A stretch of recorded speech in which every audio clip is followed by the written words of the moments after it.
একুশের জনতা, বাংলার একুশে দেখুন বিরাট ফ্ল্যাগ নিয়ে তৃণমূল কংগ্রেস কর্মী সমর্থকরা হাওড়া ব্রিজের ওপর দিয়ে মিছিল করে আসছেন কলকাতার উদ্দেশ্যে, ধর্মতলার উদ্দেশ্যে। বিরাট ফ্ল্যাগ, তৃণমূলের বিরাট ফ্ল্যাগ, সেই বিরাট ফ্ল্যাগ নিয়ে এই মুহূর্তে তৃণমূল কংগ্রেস কর্মী সমর্থকদের উৎসাহ উদ্দীপনার সঙ্গে তারা জমায়েত করছেন। 100 ফিটের দলীয় পতাকা, 100 ফিটের দলীয় পতাকা, তৃণমূলের পতাকা, সেই পতাকা নিয়ে ফ্ল্যাগ নিয়ে তারা হাঁটছেন, মিছিলে জমায়েতে আসছেন ধর্মতলার একুশের জমায়েতে। হাওড়া থেকে ধর্মতলায় মিছিল, কাদের উদ্যোগে এই 100 ফিটের দলীয় পতাকা জানবো। প্রতিনিধি দেবাশিস চক্রবর্তীর সঙ্গে কথা বলবো, তবে তার আগে এই মুহূর্তে এটা একটু ব্যতিক্রমী ছবি। এরকম ছবি হয়তো সাম্প্রতিক অতীতে আমরা দেখিনি, যে এই রকম একটা ফ্ল্যাগ 100 ফিটের একটি দলীয় পতাকা নিয়ে তৃণমূল কংগ্রেস বা অন্য রাজনৈতিক দলের কর্মী সমর্থকরা তারা হাঁটছেন, হেঁটে জমায়েতে আসছেন। ইতিমধ্যেই ধর্মতলায় জনস্রোত, কিছুক্ষণ আগে আমাদের প্রতিনিধি বলছিলেন যে ভিড় আগামী 1 ঘন্টা, 1.25 ঘন্টা পরে হওয়ার কথা, সেই ভিড়ই এবার উপচে পড়েছে ধর্মতলা চত্বরে। আগেই বৃষ্টি, এখনো পর্যন্ত বৃষ্টির কোনো সম্ভাবনা দেখা যাচ্ছে না, তবে ভ্যাপসা গরম রয়েছে, কিন্তু তা সত্ত্বেও তৃণমূল কংগ্রেস কর্মী সমর্থকদের মধ্যে উন্মাদনার কোনো কমতি নেই। তৃণমূল কংগ্রেস কর্মী সমর্থকরা দূরের উত্তরবঙ্গ থেকে আগেই চলে এসেছেন এ রাজ্যে, এই কলকাতায়, এবং তার সঙ্গে সঙ্গে কলকাতা এবং কলকাতা শহরতলি থেকে এবার মিছিল, একেবারে মিছিলের ঢেউ, জনস্রোত ধর্মতলায় আছড়ে পড়বে। আজ সব পথ একুশে, কলকাতা শহরতলি, হাওড়া, বিভিন্ন জায়গা থেকে তৃণমূল কংগ্রেস কর্মী সমর্থকরা রওনা দিয়েছেন। এবার শ্যামবাজার থেকে শ্যামবাজারেও এই মুহূর্তে মিছিল বিভিন্ন দিক থেকে আসছে। সরাসরি চলে যাব প্রতিনিধি সুস্মিতার কাছে। সুস্মিতা, শ্যামবাজারের ছবিটা কি?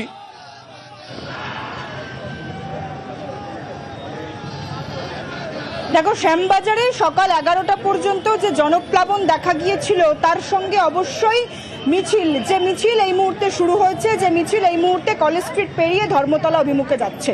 এবং সেই মিছিলে কারা উপস্থিত রয়েছেন? মিছিলের অগ্রভাগে উপস্থিত রয়েছেন উত্তর কলকাতা জেলা তৃণমূল কংগ্রেস নেতৃত্ব, এবং তার সঙ্গে অবশ্যই যারা কর্মী সমর্থক তারা। এই মিছিলে শুধুমাত্র উত্তর কলকাতা নয়, উত্তর 24 পরগনা, বেলগাছিয়া, বারাসাত থেকে যারা দলে দলে এসেছেন তারাও এই মিছিলে পা মেলাচ্ছেন। সুতরাং হাওড়া, শিয়ালদা, হাজরা, উত্তর কলকাতা, দক্ষিণ কলকাতার মতোই এই যে উত্তর কলকাতা কর্মী সমর্থকদের মিছিল, সেই মিছিলেও জনপ্লাবন। এবং যে কথা বারবার তৃণমূল কংগ্রেস নেতৃত্ব বলে যে 21শে জুলাইয়ের রেকর্ড 21শে জুলাই নিজেই ভাঙে, এবং সেই ব্যতিক্রমী ছবিও এবার নয়, সে কথাই বলছেন অতীন ঘোষ থেকে শশী পাজা প্রত্যেকেই। সুতরাং একেবারে অতীন ঘোষ থেকে শশী পাজা, তৃণমূল কংগ্রেসের উত্তর কলকাতা নেতৃত্ব, যে মিছিলের নেতৃত্ব ইতিমধ্যেই দিয়েছিলেন তারা, এবং সেই মিছিল এই মুহূর্তে এগিয়ে যাচ্ছে। এবং সেই সুবিশাল মিছিল থেকে একটাই ডাক তারা দিচ্ছেন, আগামী 26-এর নির্বাচনে মুখ্যমন্ত্রী মমতা বন্দ্যোপাধ্যায়কে আবার তারা চান একই চেয়ারে। শাসনের ছবি দেখাবো এবার। শাসনে উত্তরবঙ্গ থেকে আসা কর্মী সমর্থকরা, সেখানেও ক্যাম্প গড়া হয়েছিল।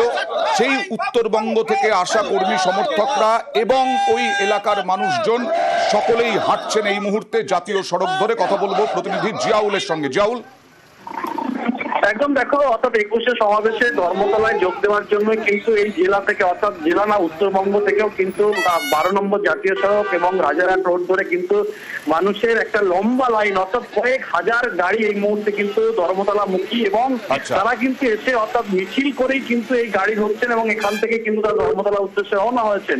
এই মুহূর্তে প্রায় 30 কিলোমিটার দূরে, সেখানেও কিন্তু দেখা যাচ্ছে এখান থেকেই অর্থাৎ গাড়ি, প্রচুর পরিমাণে যে গাড়ি ঢুকছে সেগুলো কিন্তু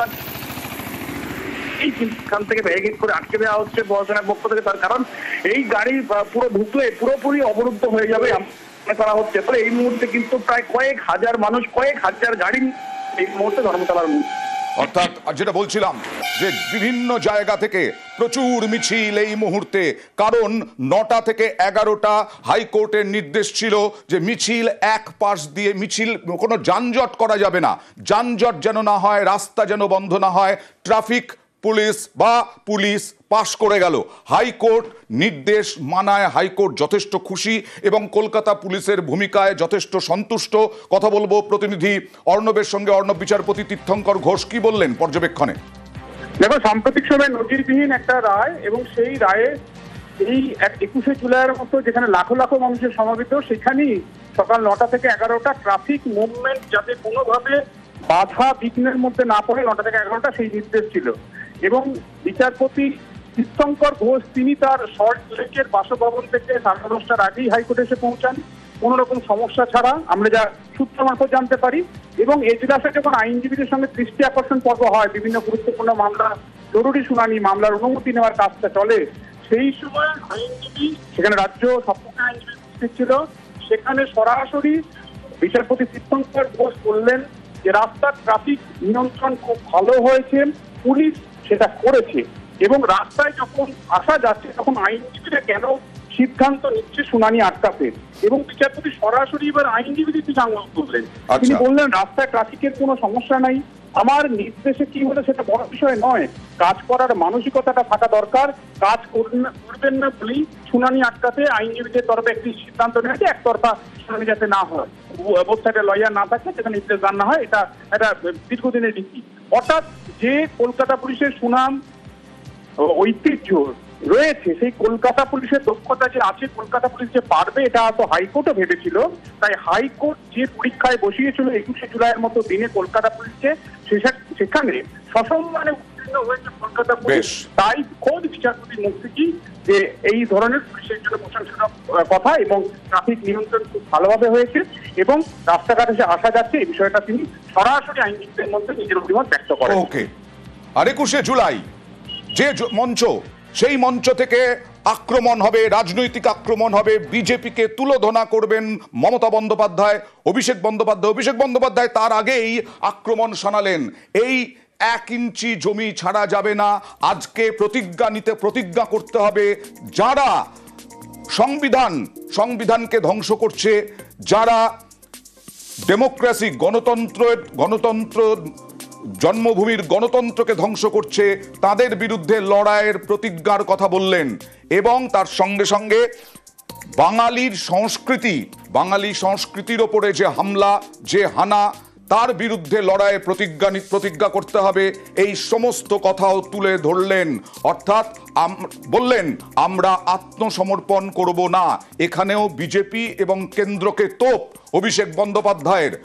21শে জুলাইয়ের কথা তো বললেনই, শহীদদের কথা, তাদের মতে শহীদদের কথা বললেন, এবং তার সঙ্গে সঙ্গে কেন্দ্র এবং বিজেপিকে আক্রমণ।